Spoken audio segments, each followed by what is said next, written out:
All right. Good morning, good afternoon, depending on where you are in the world. We're here with the much anticipated live stream with Chloé Valdary.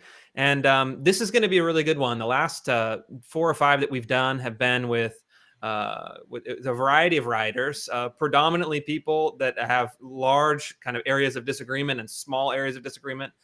Today, it's going to be good because Chloé has been one of the people I think has most thoughtfully kind of commented in my Twitter feed with criticisms and questions and clarifications, and really pushed me in a very patient and a very kind way to constantly be revalidating my own priors and in the way I'm thinking. So I think it's a place where you have to recognize when there is no room for kind of productive disagreement, or there is. And I think this is one of those places where there is. So I would encourage all of you in the audience that are listening, especially as you're thinking through questions, to have that same kind of spirit. And I think Chloé is also in a certain regard in one of the kind of movements. And I don't know, Chloé, your politics, you'll probably tell us a little bit more, but Sure. my sense from reading you is that you're in one of these spaces where you're not easy to define politically. You're not on one of the kind of polarized places. You see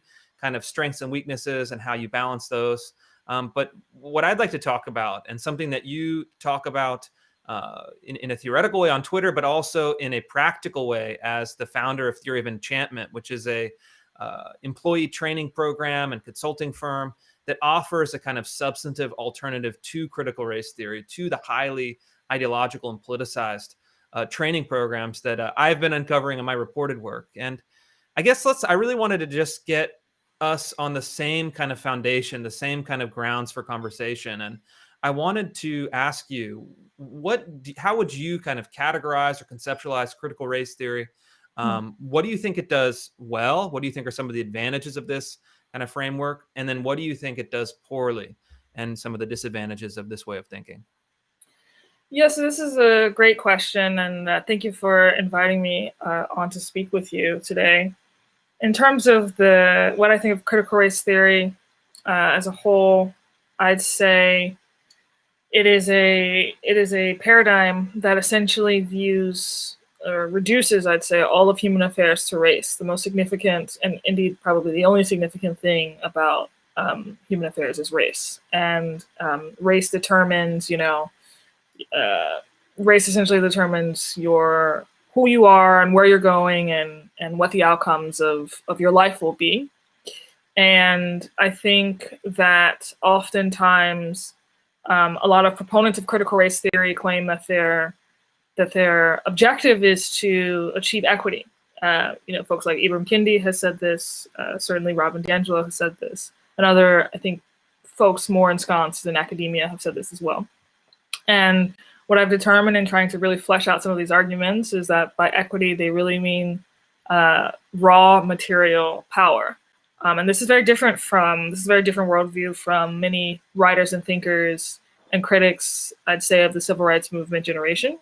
But before I get into that, one thing I will say that is good about or useful about critical race theory is that, in the sense that it raises the importance of human beings having access to things like housing and things like sustainable jobs and health insurance, I think that is all important for the flourishing of society. Where it gets into trouble is talking about that through specifically a racially informed way. And more to the point that I brought up earlier with regard to it being very different from the Kingian sort of civil rights generation and the way that generation viewed the objective of the civil rights movement in the first place. I think that the Kingian generation was much more in tune with the inner life of human beings. The fact that, to put it very probably familiarly, man does not live by bread alone. And the fact that there was an internal life of human beings that transcended race, and that in fact makes race not the end all be all of life. And so there's a very stark dichotomy between that view and critical race theorists today. So that's like a brief overview of how I think about it. And I think one of the things that I've argued, and I think is an important point that gets lost, is that the kind of civil rights movement view was deeply influenced by faith, by religion, by Mhm. Christianity, by the social network of Black churches in the South, Mhm. and the kind of theological underpinnings of their point of view, where essentially we're kind of Christianity introduced this idea of equality under God, and that was a kind of a two-part underpinning of this. You have the kind of Christian worldview that drove it. You also have the kind of constitutional worldview saying, hey, America has promised equality under the law. It's time to deliver on that promise. And Right. one thing that I think in critical race theory is that it really takes none of that lineage. Right. In their rhetoric, they say, oh yeah, we're the new civil rights movement, but the intellectual heritage, the intellectual kind of origins are kind of like German philosophy, and then kind of a kind of Marxist framework, and then Yeah. a kind of radical atheism. And I think what you're saying is they're reducing it to purely material concerns. I've studied the papers and looked through it, and Cheryl Harris and Abram Kendi, others, and it's like, all right, well, what's the solution? Because it Mhm. really feels like a framework that does a kind of hyper focused way of seeing problems everywhere, and then you say, Mhm. well, what is the actual solution? And going back to Cheryl Harris's paper, Whiteness is Property, she says it's large scale land and wealth redistribution like they did in Yeah. South Africa after apartheid. And it's Yeah. like, so it's kind of, the solution is kind of Marxist based. It has nothing to do with the interior experience. It has nothing to do with reconciliation. Uh, and yet I see some of the things that you're talking about, a kind of both a kind of premise and also a conclusion. Um, what is an alternative to that? What is a better framework of looking at the world, both in the kind of premise of how to look at problems, and then also as far as thinking about solutions? Yeah, so I actually watched your documentary last night, and I noted the even amidst the discussion of the poverty and violence that has overtaken many communities, many cities in the country. Um, what was so fascinating, I think, where was it? It wasn't. So you covered 4 cities. One 3 cities, was yeah. Youngstown, Ohio, Yep. Stockton, and what was the other one? Memphis. Memphis. So in Memphis, what was fascinating about that was that there was still very much, it seemed, at least compared to Youngstown, Ohio, there's very much a vibrant church life. There's very much, a life that was present in spiritual centers. And I always find this fascinating because Albert Murray talks a little bit about this in his book, The Omni-Americans, where when social scientists in particular try to reduce the human experience to the material access to resources that human beings have, and then they might, in a very truncated or reductive way, say that a certain percentage of white Americans have X amount of income, and a certain percentage of African Americans have Y amount of income, and because there's less, well, this means that one is necessarily lesser off than the other. But if you were to include all of these other factors that contribute to human flourishing, including, I think, being tethered to a spiritual community or having a sense of the transcendence, and I don't mean this in a, I think that an atheist or people with atheistic sensibilities can also experience this. So this isn't a strictly religious argument, but just having the capacity to have access to a community that is aware of the numinous, is aware of the transcendent, is aware of the sacredness of the human being, adds so much more richness to one's life than merely having access to material resources.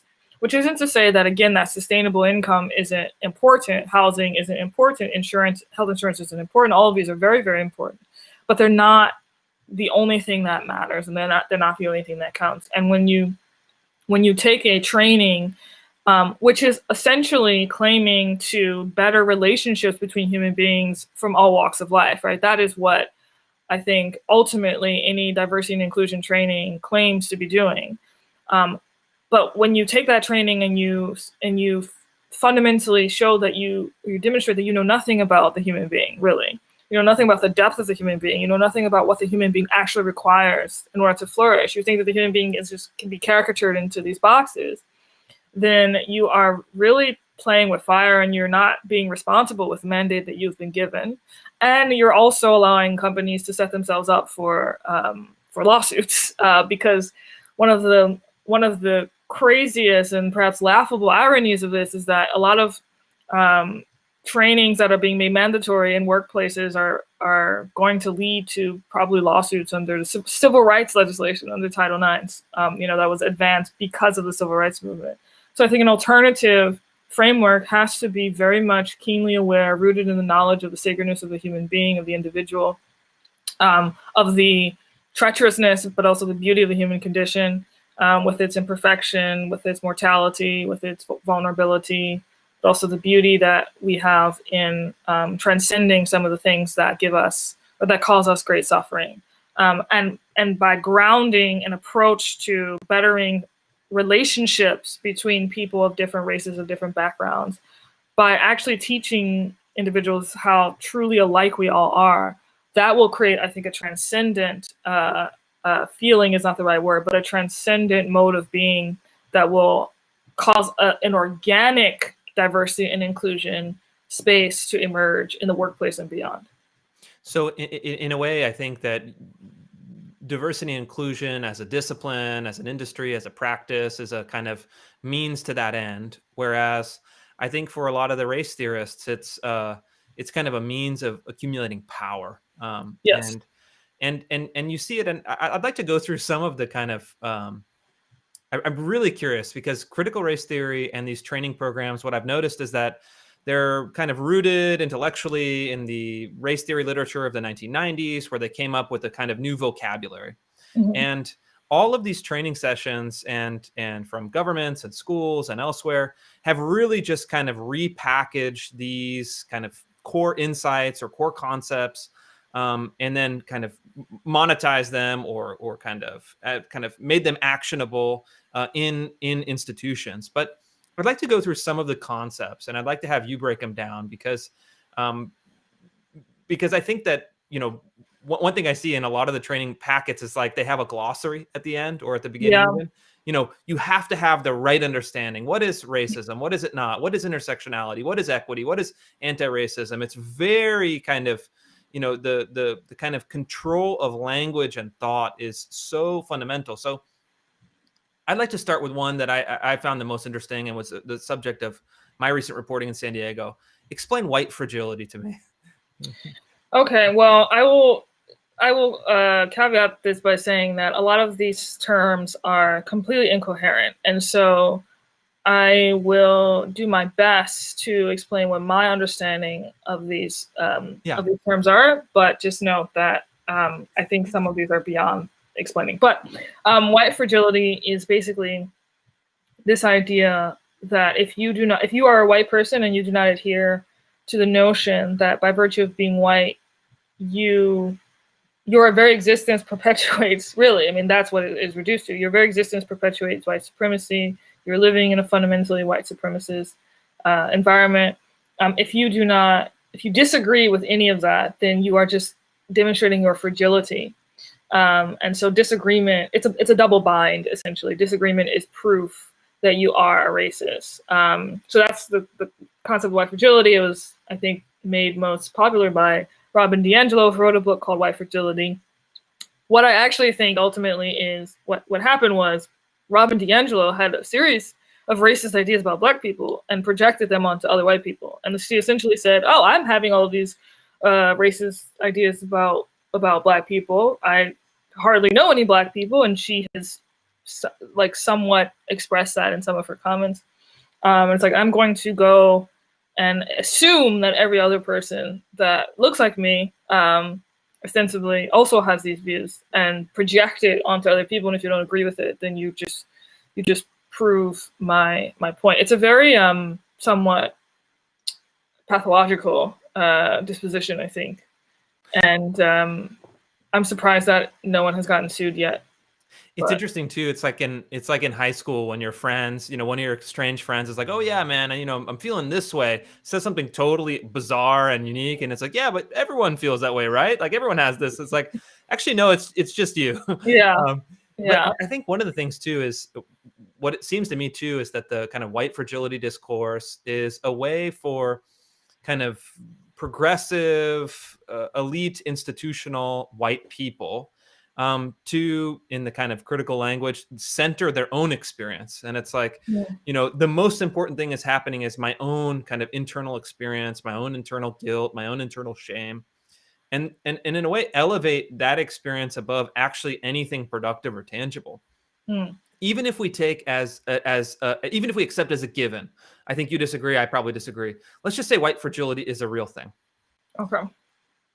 Privileging that, emphasizing that, focusing on that doesn't actually move the ball forward in any practical way. You could have a kind of internal state of white fragility, but subordinate that, kind of push that down in a way, kind of emphasize that, and make an actual tangible connection, a tangible kind of progress, a tangible kind of experience or outreach. And in the film, I'm so glad you watched it. That's very kind of you to do before the conversation. But one of the things that I found in Memphis, which is South Memphis, it's 98% African American. I'm a kind of upper middle class upbringing in California.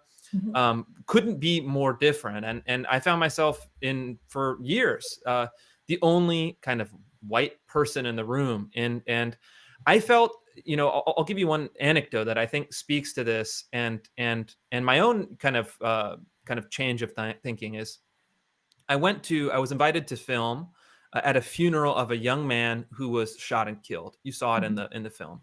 Yep. And it's a room full of people that have different experiences, different backgrounds, different connotations. And I felt an extreme sense of discomfort going into this environment, very different than mine. And especially a very emotionally charged moment, the kind of death of this young man. And I remember feeling uncomfortable. And then, but you have a job to do, you go do it, you kind of push down whatever feeling you have. And I remember the people after the funeral were, and then the mother of this young man gave me a huge hug and said, "Thank you so much for coming."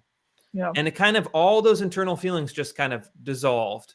And I realized, wow, what expectations am I bringing to this? And I think that if in that moment someone had said, "Well, this is, you're feeling this way," and kind of codified any of my feelings and the expectation and imbalances of power and privilege and all of these kind of intellectual concepts, you could look at that experience in a way that is just devastating and divisive. And yet a very simple gesture, a very human gesture, can actually transcend that, can actually bridge that divide. And that's the thing that I've found in the training sessions. It's like, these concepts are designed to kind of separate and divide and demean and stereotype people on the basis of race.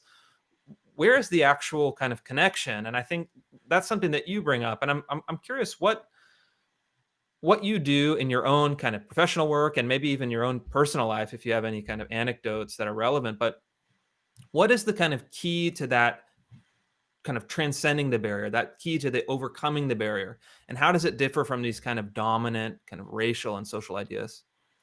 So we at Theory of Enchantment, I set up what is essentially a practice, or what I like to think of as a practice. And the purpose of the practice is to teach people from a psychological perspective, racism often flourishes or occurs when individuals are operating from a space that is informed by a lack of wholeness.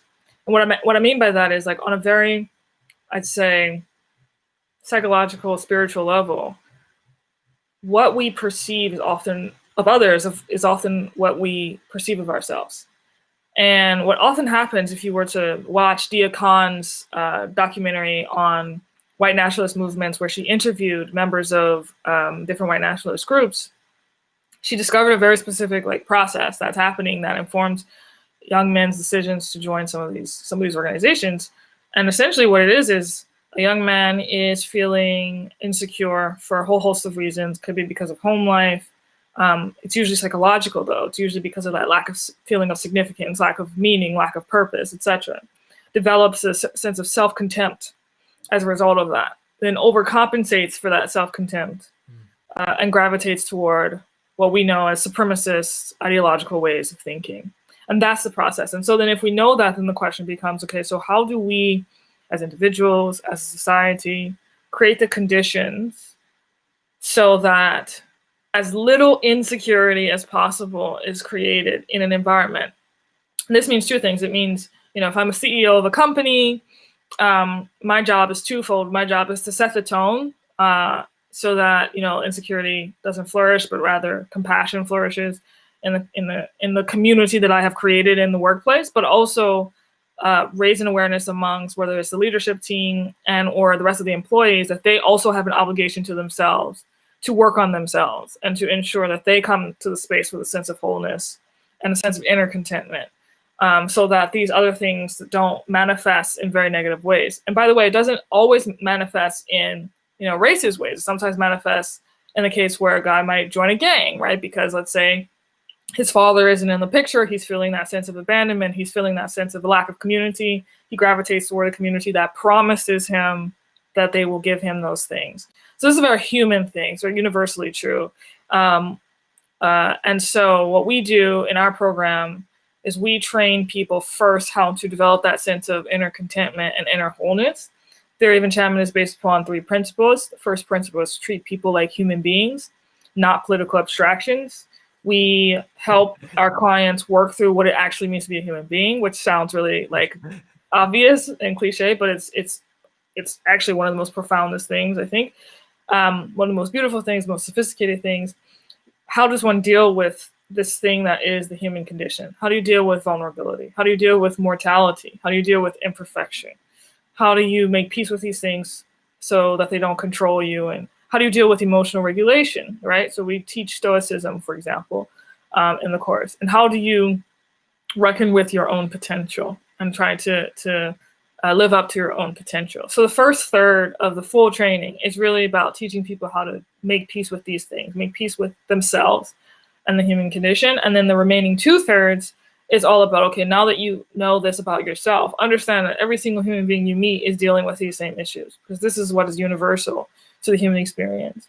And so now we can work on developing that capacity for empathy, developing that capacity for compassion, for curiosity even, right?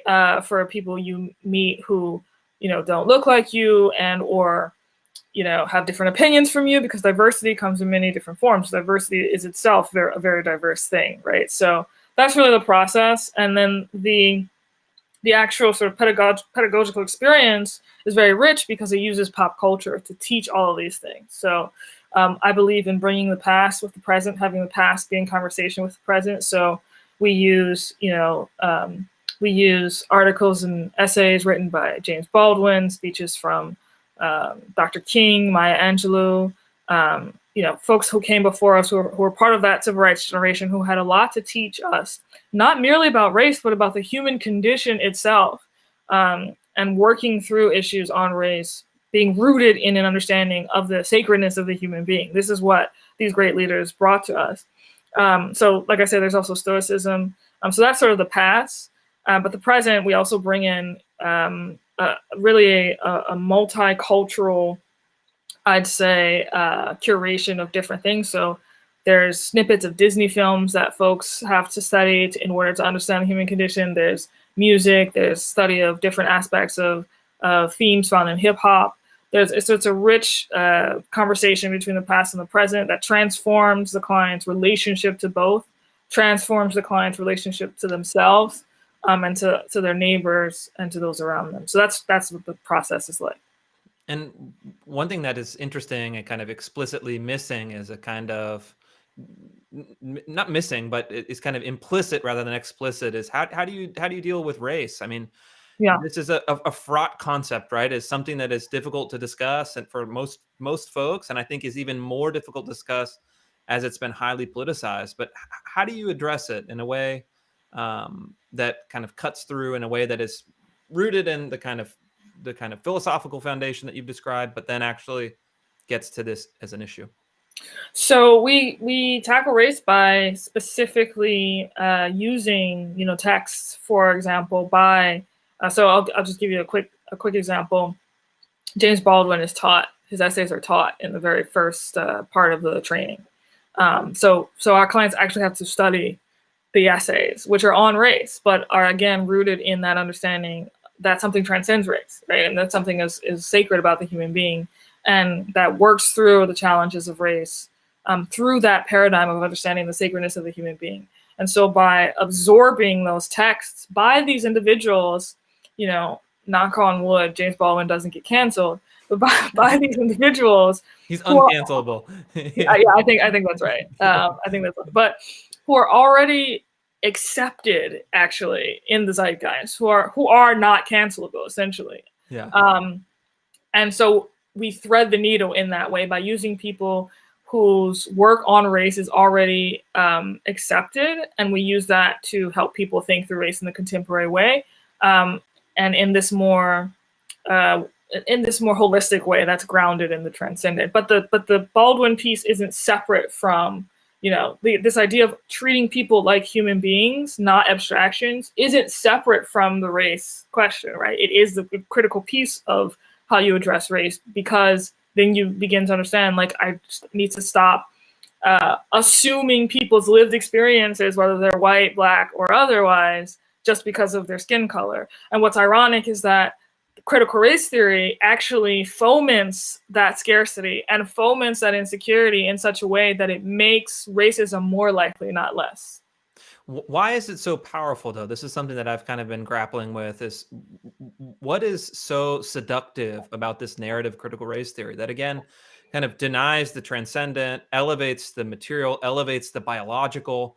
To me, it seems very kind of a dark ideology, but also one that's extremely pessimistic. It really says, kind of casts doubt on the idea that a kind of successful multiracial society can even exist. But despite that, what is so attractive about it to large groups of very educated and very smart people? Part of me wonders if critical race theory is not just a byproduct of our already hyper mechanized society, if it's just not one more example of the crisis of modernity that we're experiencing, right? Like, I'm not sure it's a bug, in as much as it may be the product of the trend that we've been seeing in the country, which leads to the hyper-atomization, alienation, and fractionalization of individuals and of communities. I think that critical race theory is just another aspect of that. And I don't think that necessarily speaks to its popularity, in that, like, I've been approached by companies who brought it into their teams and saw that it wreaked havoc and are now trying to bring in something different. And so, Justice Brandeis said that sunlight is the best disinfectant. And part of me also wonders whether or not this current trend is needed in order to get it out of our system. Yeah, I mean, I think it in my mind, that's exactly right. And I think that it has really lived this kind of subterranean life, where it has existed in kind of obscure institutions and journals and op-ed pages that have circulated in kind of amongst itself. And now that it is out there and having an impact, I think the evidence, I think, is pretty clear. I don't feel like the country is going in a way towards more unity, more kind of humanity, more integration. I think it actually gets more powerful the more those things break apart. And my thought too is that it really is, in some ways, and this is maybe overstated, but it takes the kind of takes the categories of kind of biological determinism. It takes the categories of this kind of racial hierarchy.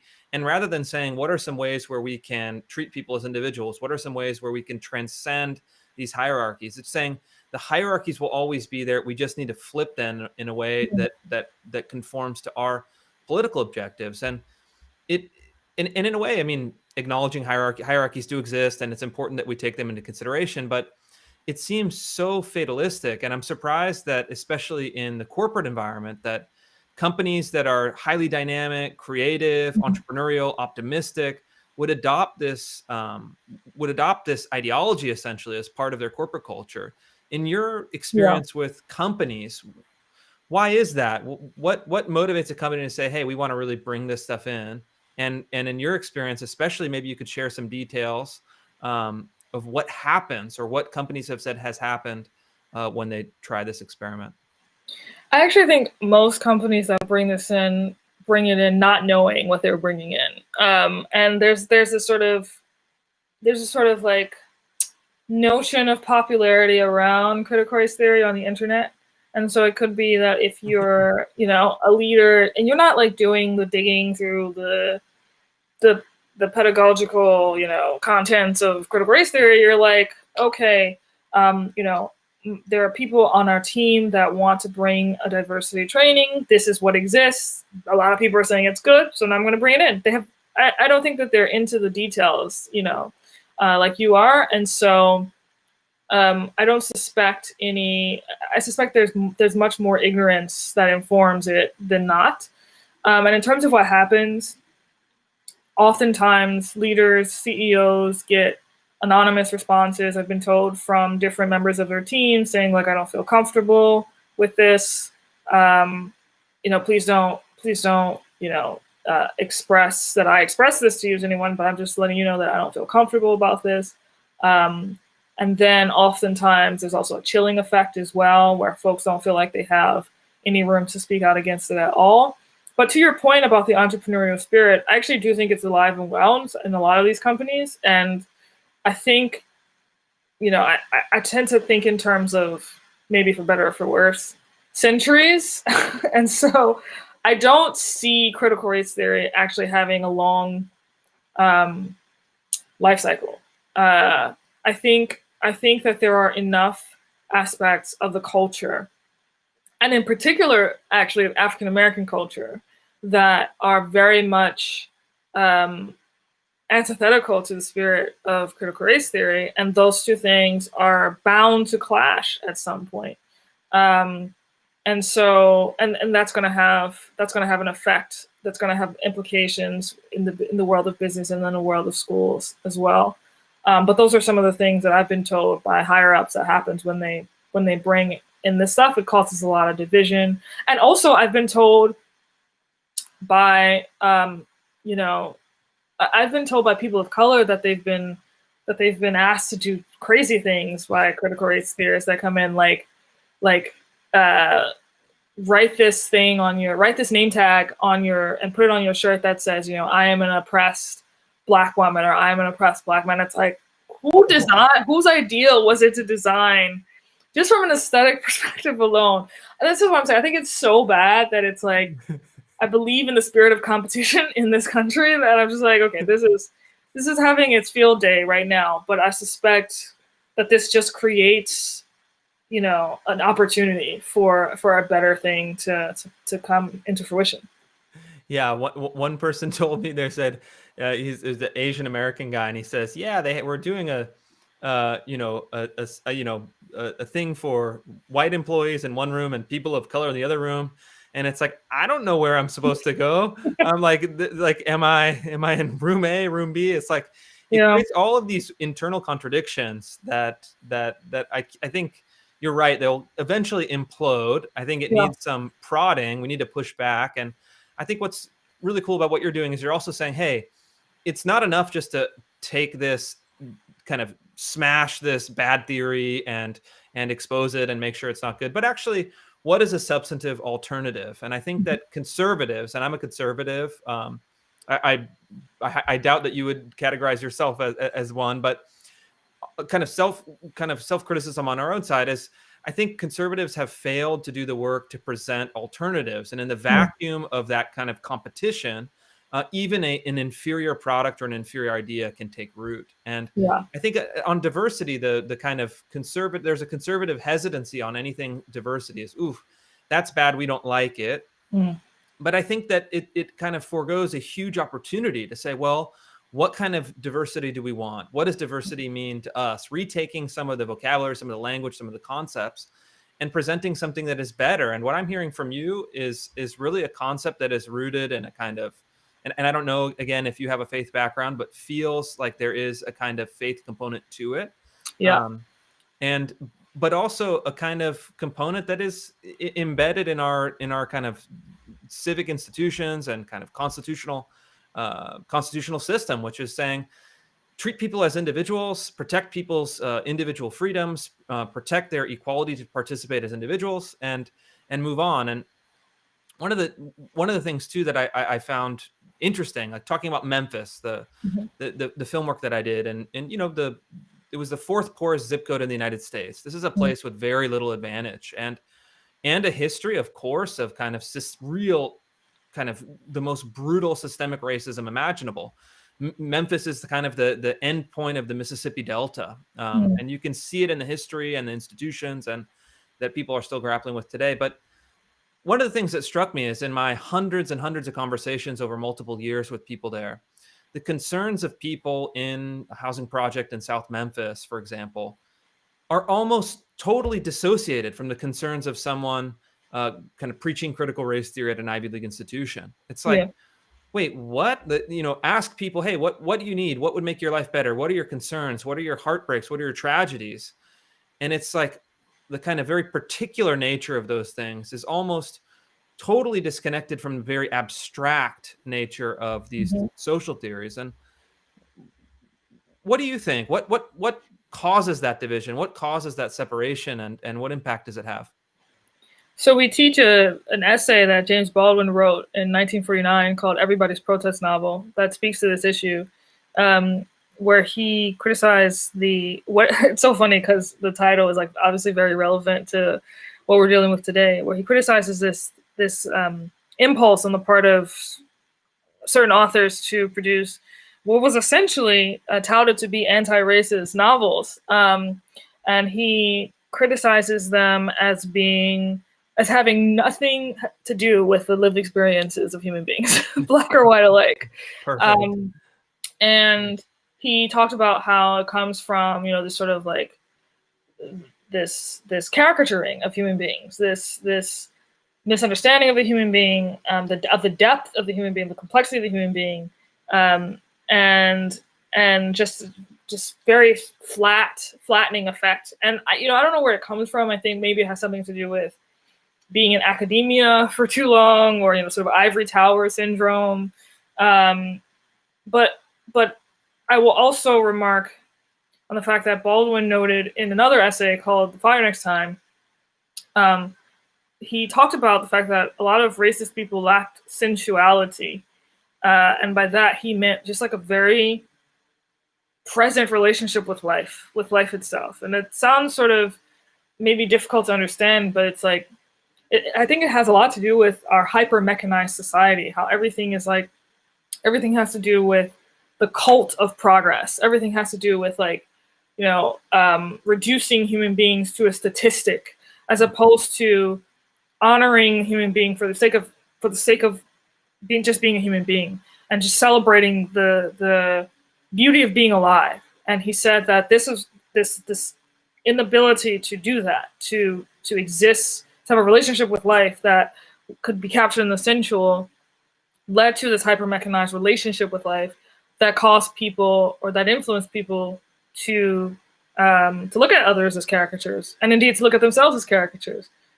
So I think that's part of the issue, and this again has to do with the atomization of society. When I talk about individualism, I think it's important that I stress, and I learned a lot from Timothy Carney's book "Alienated America" on this, where he talks about atomization.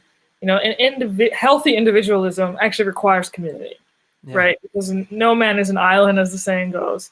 So healthy individualism requires this balance of, understanding the sacredness of the individual in the singular sense, but also understanding that an individual cannot flourish actually without a community. And we're seeing some of that bear itself out with the byproducts of COVID-19 and the mental health crises we're seeing rise as a result.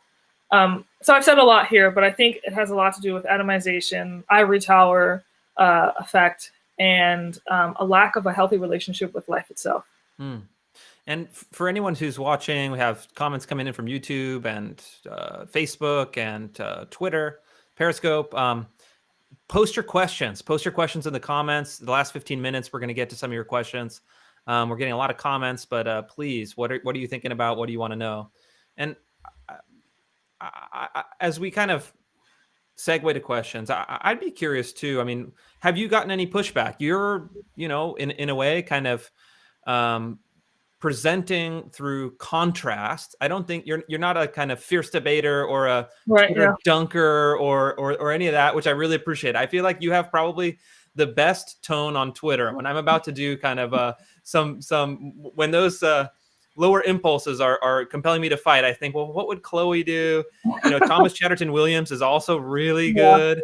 I mean, there's certain people on that are just stick to a tone that is reasonable, but you must get some pushback because you're presenting an alternative by this contrast, kind of implicitly criticizing.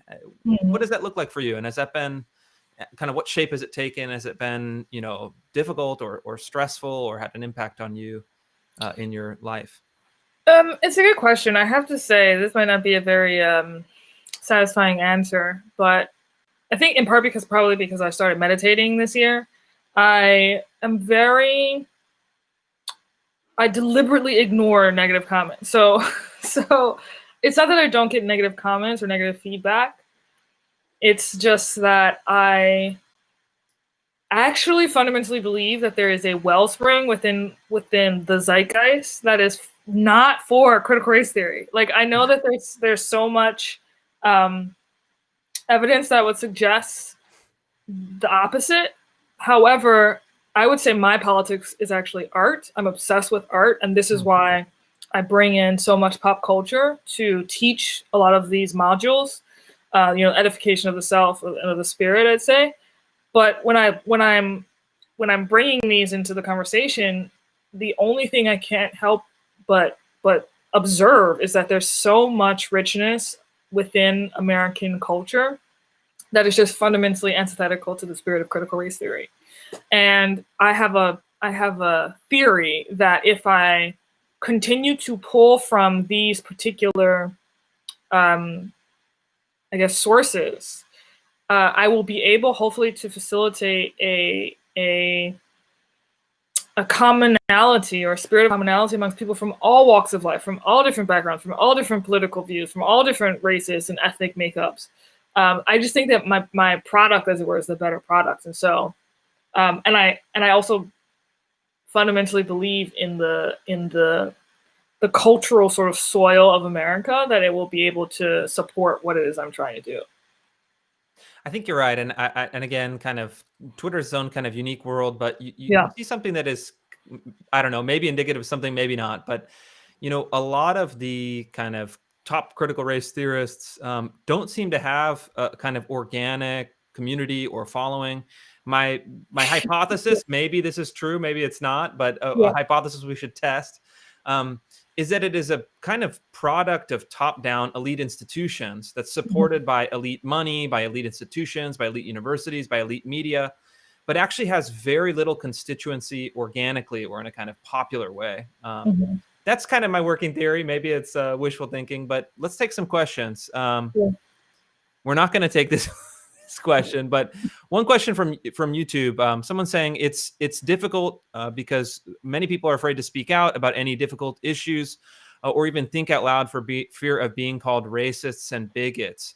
It's scary when it can affect your job. And what are some strategies or advice to people who sense kind of intuitively that something is wrong, but don't have the vocabulary or the kind of confidence to speak out? Yeah, it's a very challenging question. I'd say one of the key things or key strategies you might use is to go to your boss and via email or what have you and say, listen, I believe in the work of diversity and inclusion. I just think that there is an alternative framework here. There's an alternative way to approach it. And that way you're not, because again, 9 times out of 10, the top person at the company who is allowing this to happen knows absolutely nothing about critical race theory. They may have brought in a consultant or another firm who is teaching critical race theory. They themselves know nothing about critical race theory.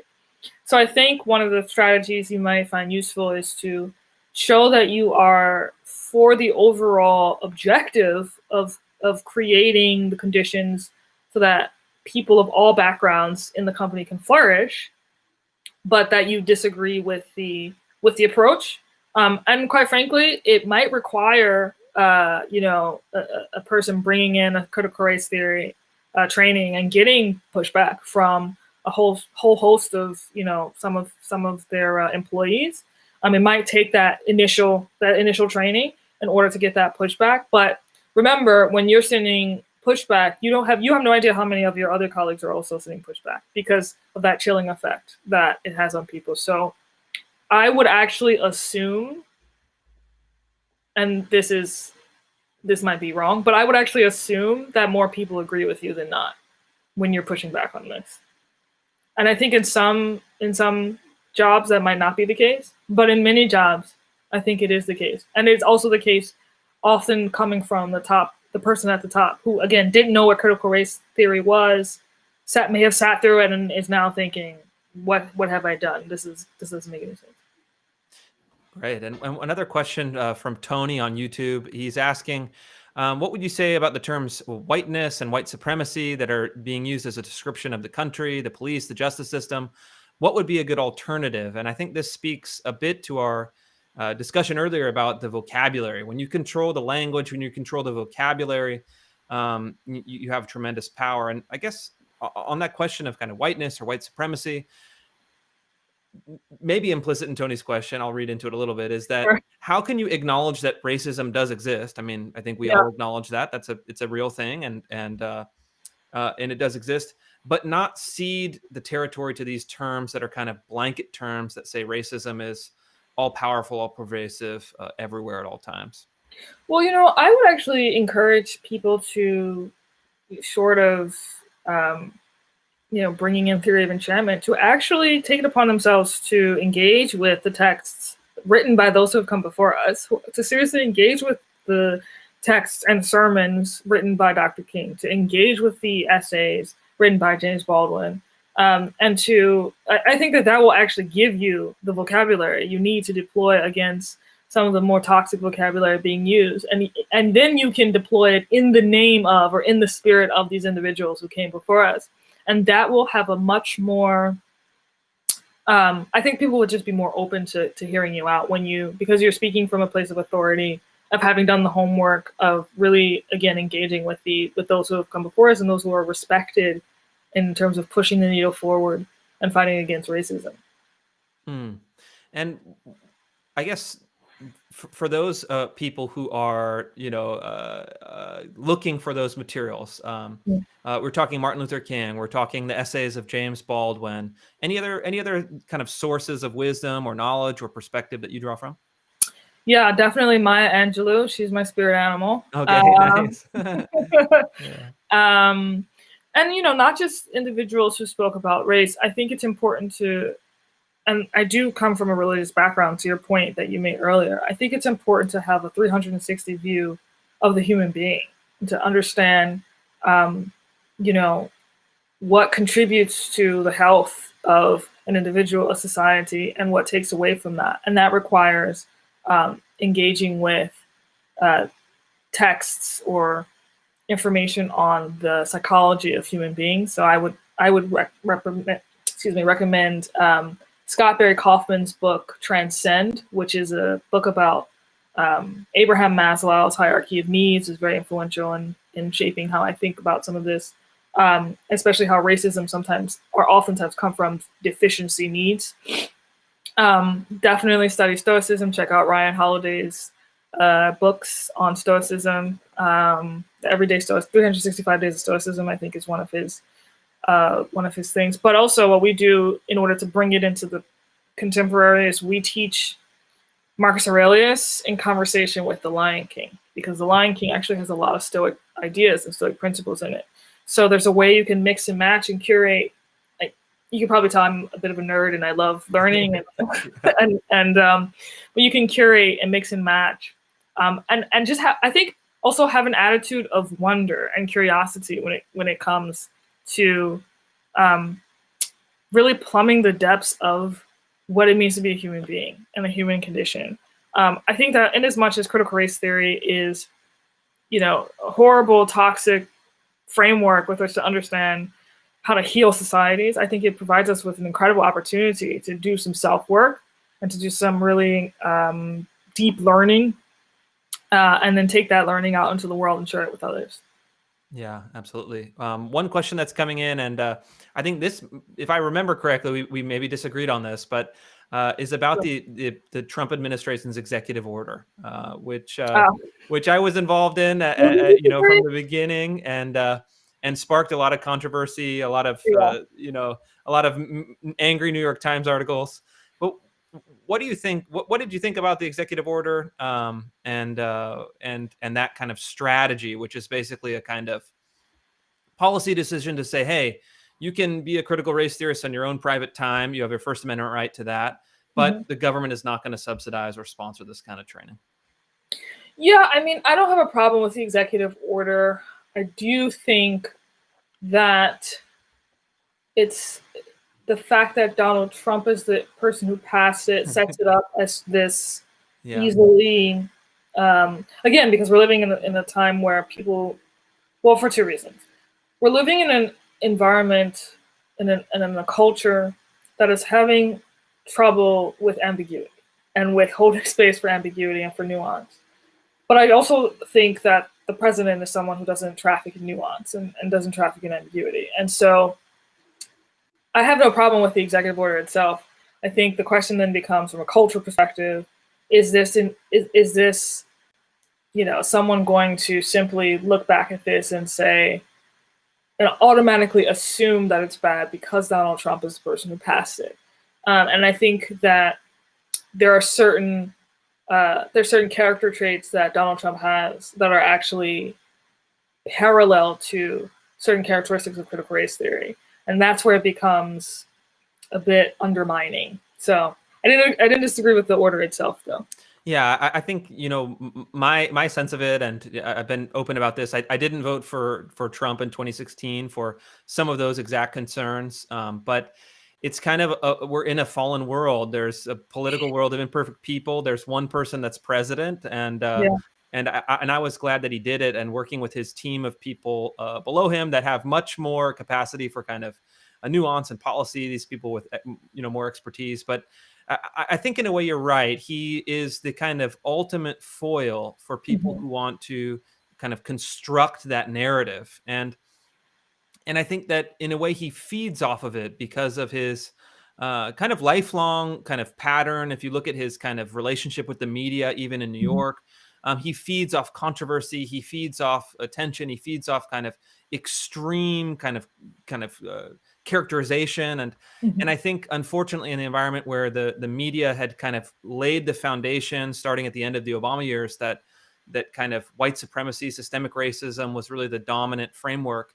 I don't think he was able to successfully combat it, and for a number of different reasons, and not that it would be easy to do, but kind of I'm curious. So there's been some debate, and I haven't made up my mind, but what do you think about the Biden administration? The Biden administration kind of famously in the closing days, the Biden campaign rather, was putting up systemic racism videos and kind of really adopting the rhetoric of this stuff.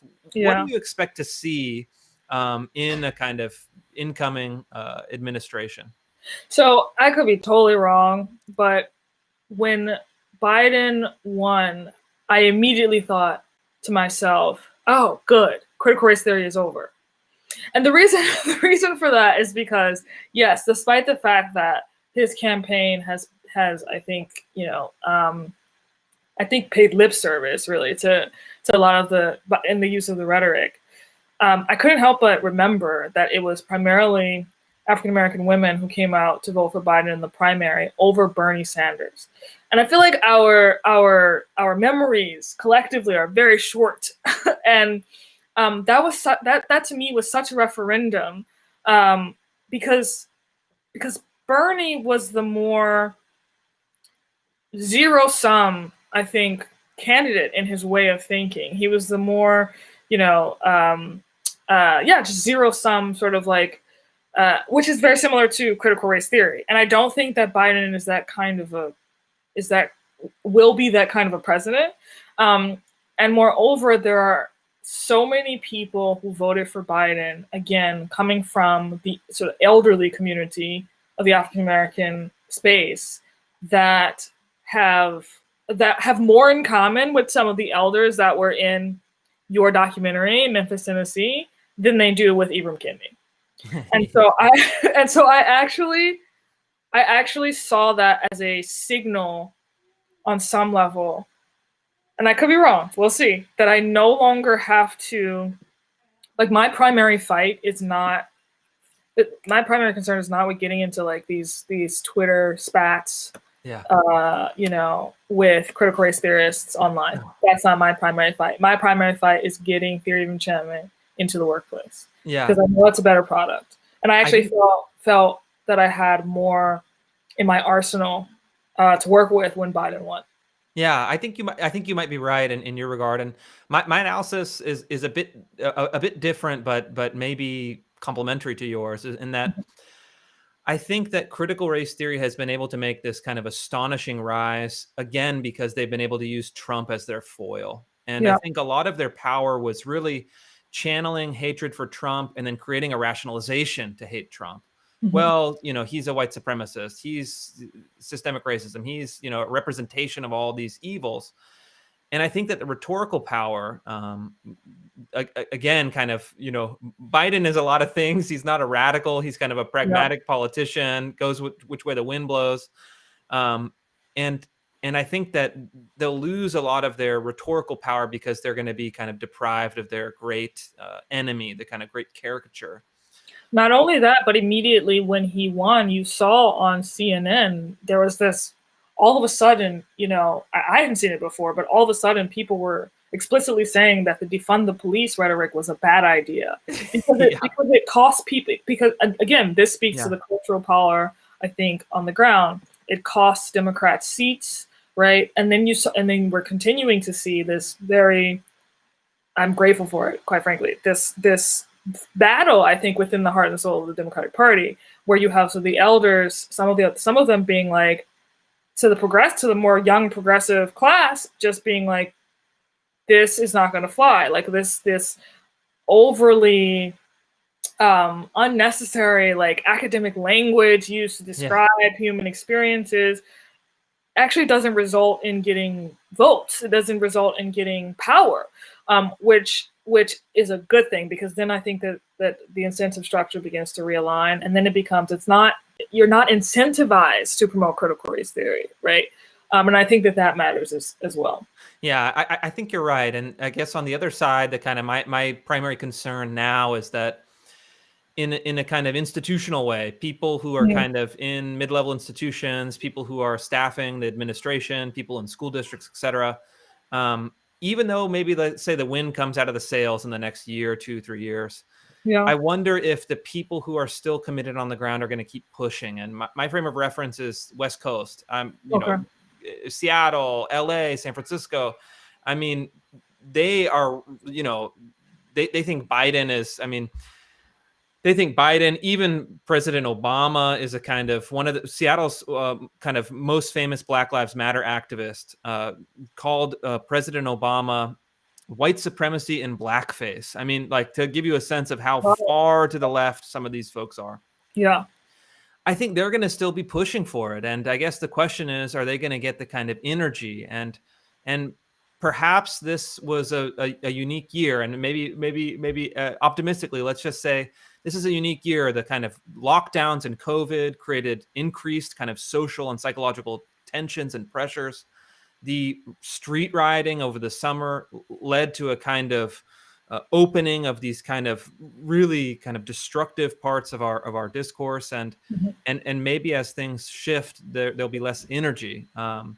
And before we wrap up, we have about a minute. I want you to let people know how, if they are in a company or in an organization or in a school that is being pummeled with CRT, how can they get Theory of Enchantment? How can they get a better alternative? Go to theoryofenchantment.com and fill out a demo call, fill out a professional development training form, and we'll be in touch. And we'll be more than happy to speak with your team and tell you about the process and start a relationship with you and your company or your school. And what are your goals for next year? Have you thought about that yet? World domination. Yeah, yeah, right. Kind of not kidding. I think that theory of enchantment, not just in this, racial discourse, but in general, and really like contributing to helping people transform their lives and just live better lives of flourishing. I think what we're trying to do with the company can be really powerful and can be really helpful. And some of the testimonials we've received have really been out of this world. So I look forward to just slowly but surely, organically building that and enjoying the ride. Great. Well, yeah, best of luck to you. I totally agree. I'm really glad to have learned a little bit more deeply the kind of foundations of what you're teaching. I couldn't agree more with the spirit of it. And I hope that you are able to kind of create that kind of argument by demonstration, right? And I think that's really the ultimate argument that has to be made, is to demonstrate success, demonstrate evidence, demonstrate the kind of feeling that people get walking out of the room. Because I can tell just after this hour, I'm feeling good, I'm feeling calm, I'm feeling energized. And I think that speaks to kind of your spirit and your beliefs that you're operating from. So I appreciate it. Anyone that wants to get in touch with Chloé, that's the website, theoryofenchantment.com. And thanks everyone for your questions. If there's any more questions, just reach out to me. All right. Bye-bye.